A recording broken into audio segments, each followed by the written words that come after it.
I'd like to turn our attention to the next segment, where we talk about volatility and Tradespoon technology.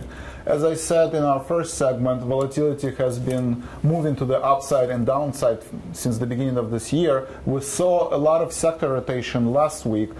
Financial sector was lagging in the beginning of the year. It made the move to the upside. We've seen utility move to the upside in the beginning of the year. Last week, utility sold off. So VIX is moving in a range anywhere from 25 to 16. I actually read an article today that says that the open interest on VIX calls is small and subsiding, so it could be a contrarian signal where any geopolitical events will have spike in volatility, or it could be that a lot of institutional traders are moving to commodities and currencies because we've seen a lot of volatility in currencies and commodities. So Joe, what is your take on volatility going to the next week and in the next couple months? Yeah, I couldn't agree with you more that when you see a lack of use of this non-correlated asset class, meaning volatility, and whether it's calls, the futures have been a little bit more quiet.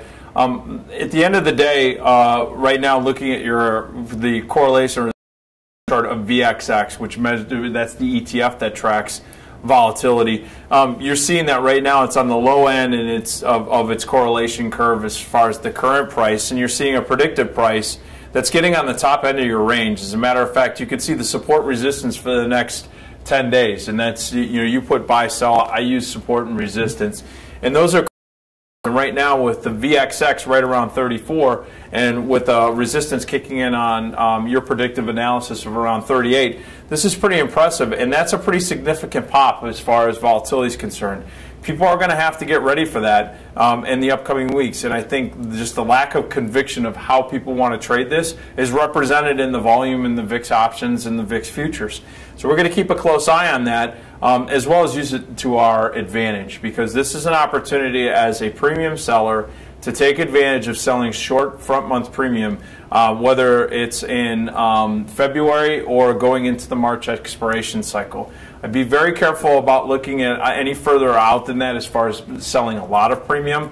I do still think that the volatility that we're seeing is going to be a new norm going into the next couple of expiration cycles, and then I think as we get through into the second quarter, you're going to start to see the momentum start to get back in, or even in the tail end of the summer, into the bulls territory. But this is the type of trade you're going to have to get used to.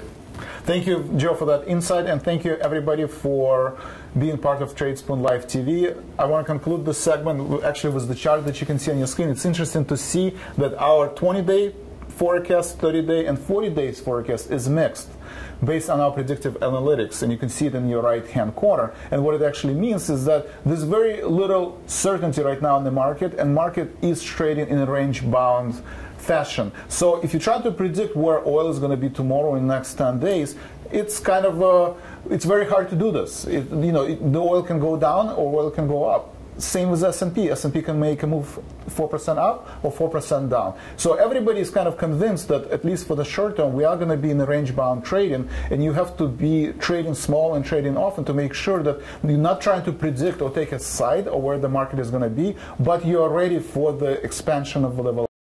So thank you again. On that note, I want to say thank you to Joe for being part of Tradespoon Live TV, and we will see you next week. And you can find more information if you go to tradespoon.com. Thank you.